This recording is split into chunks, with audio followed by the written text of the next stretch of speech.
मुझे बड़ी खुशी है यहाँ आने का मौका मिला। मैं सीधी सी बात आपके सामने रख देता हूँ।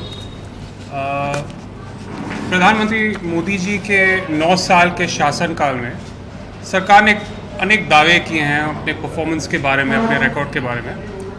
कांग्रेस पार्टी बस उनके लिए 9 सवाल रखना चाहती है। मैं आपके सामने ये 9 सवाल पेश करूँगा। थोड़े से आंकड़े खास करके अर्थव्यवस्था से संबंधित मैं आपके सामने पेश करूंगा, लेकिन मैं संक्षिप्त में रखूंगा और फिर आपके सवाल ले पाएंगे। तो ये हमारी एक 9 साल 9 सवाल डॉक्यूमेंट हमने तैयार किया है। फुल डिटेल्स इसमें हैं, आंकड़े हैं, आप देख लीजिए। पहला सवाल अर्थव्यवस्था से संबंधित है। ऐसा क्यों है कि देश में महंगाई और बेरोजगारी आसमान छू रही है? क्यों अमीर और अमीर हुए हैं और गरीब और गरीब? सार्वजनिक संपत्तियों को मोदी जी के मित्रों को क्यों बेचा जा रहा है? आर्थिक विषमताएं क्यों बढ़ रही हैं? आप सबको मालूम है कि मैं आपको एक सीधा सा चार्ट दिखाना चाहता हूँ। यह आपकी कॉपीज में भी होगा। एलपीजी का रेट 2014 और 2023 के मुकाबले 410 रुपये से 1100 रुपये पहुँच गया है। पेट्रोल का 71 रुपये से 100 तक पहुँच गया है प्रति लीटर। सरसों का तेल 90 रुपये से 140 से ज़्यादा पहुँच गया है। आटा 22 से 35 रुपये किलो। दूध 35 से 53 रुपये। तो ये साफ दिखाता है कि जो भी दावे सरकार कर रही है, जो आम जनता पे असर इस टेबल से हो रहा है। कई विशेषज्ञों का मानना है कि जो युवा बेरोजगारी है, बेरोजगारी तो है ही, युवा बेरोजगारी 30 से 40% तक पहुंच गई है पहले से, 30 से 40% तक। और सबसे ज़्यादा बेरोज़गारी उन युवाओं में है जिनकी डिग्रीज़ हैं। तो एक तरफ आप उनको पढ़ने को कहते हो, कॉलेज जाने को कहते हो, डिग्रीज़ लेने को कहते हो, और दूसरी तरफ कोई रोज़गार नहीं प्राप्त होता है। कुछ दिन पहले डीमोनेटाइजेशन 2.0 की घोषणा हुई थी। 2000 रुपये के नोट आप सबको पता है। लेकिन जो पिछली बार डीमोनेटाइजेशन हुआ, नोटबंदी हुआ, उसका क्या असर पड़ा? काला धन पे कोई असर नहीं पड़ा। आपको मालूम है कि कर्नाटक में अभी जो चुनाव हुआ है, वहाँ पे 40% सरकार के खिलाफ हमारा एक पूरा कैंपेन चला, बहुत बड़ी जीत हुई। और आप कर्नाटक वालों से पूछ सकते हो कि वहाँ पे काले धन पे क्या असर पड़ा नोटबंदी का। जो कैश इन सर्कुलेशन है पिछले 2016 के बाद 71% बढ़ा। तो दूसरा कारण जो सरकार ने दिया था नोटबंदी का था कि डिजिटल इंडिया, लोग अपने फ़ोन से पेमेंट करेंगे। लेकिन जो कैश है वो 30 लाख करोड़ तक पहुंच गया है। इससे सबसे ज़्यादा इस देश के पूरे इतिहास में। तो ये स्पष्ट है कि जो भी दावे सरकार के थे और मैं याद दिलाना चाहता हूं कि नोटबंदी के कारण हमारी आर्थिक growth rate, GDP growth rate में बहुत बड़ा घाटा हुआ था, नेगेटिव में आ गया था, 8 से 4% पहुंच गया था। और वो कोरोना के पहले, कोरोना का असर मैं इसमें मिला नहीं रहा। कोरोना के पहले हमारे जीडीपी ग्रोथ रेट बहुत गिर गया था। तो एक कॉस्ट बड़ा हाई था और डिलीवरी ज़ीरो थी। जीएसटी की बात करते हैं। मोदी जी ने टैक्स टेररिज्म के बारे में बहुत कुछ कहा है, लेकिन सच्चाई ये कि जीएसटी का जो इम्प्लीमेंटेशन हुआ था, मैं एक और उदाहरण देता हूँ आपको किस प्रकार छोटे व्यापारी बिजनेसेस पे इसका इम्पैक्ट हुआ था। 2017 और 22 के बीच नियम कितनी बार बदले? हर दूसरे दिन कोई ना कोई नियम बदला। 5 साल की बात कर रहा हूँ मैं। 869 नोटिफिकेशंस, 143 सर्कुलर्स, 38 ऑर्डर्स।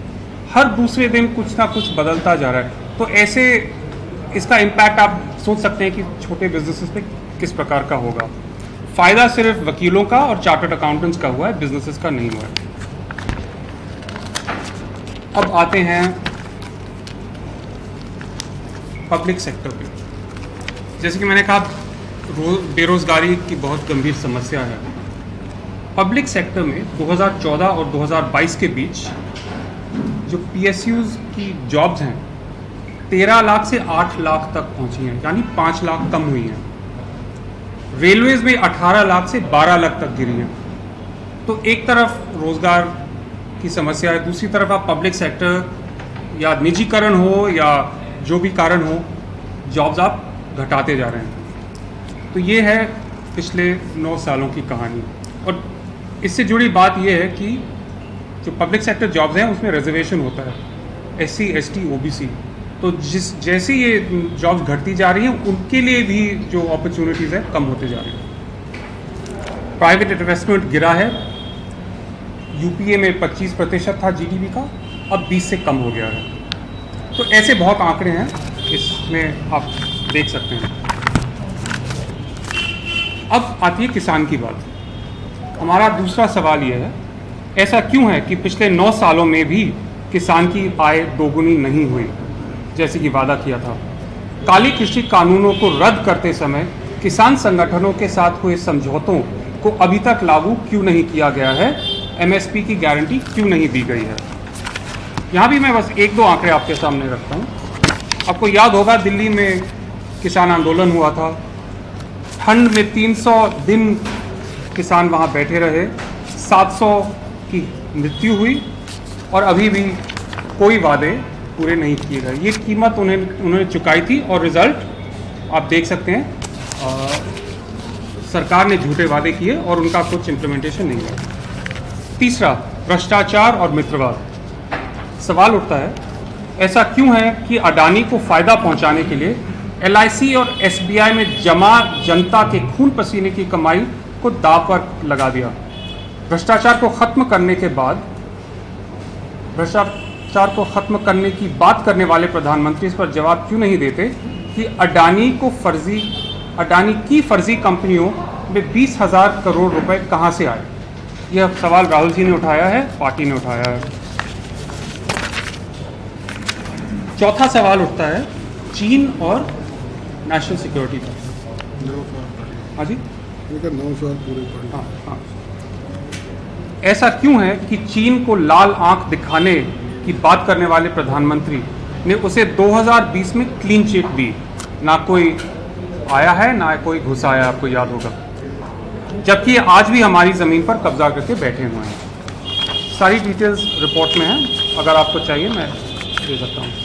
सामाजिक सद्भाव, 5वां सवाल। ऐसा क्यों है कि चुनावी फायदे के लिए जानबूझकर बंटवारे की राजनीति को हवा दी जा रही है और समाज में डर का माहौल बनाया जा रहा है? छठा सवाल, सामाजिक न्याय। ऐसा क्यों है कि महिलाओं, दलितों, ST, OBC और अल्पसंख्यकों के खिलाफ हो रहे अत्याचारों पर प्रधानमंत्री चुप रहते हैं? वे जाति जनगणना की मांग को क्यों नजरअंदाज कर रहे हैं? एक बहुत महत्वपूर्ण मांग है, उसकी बात हो सकती है। 7वां सवाल, लोकतांत्रिक संस्थाएं।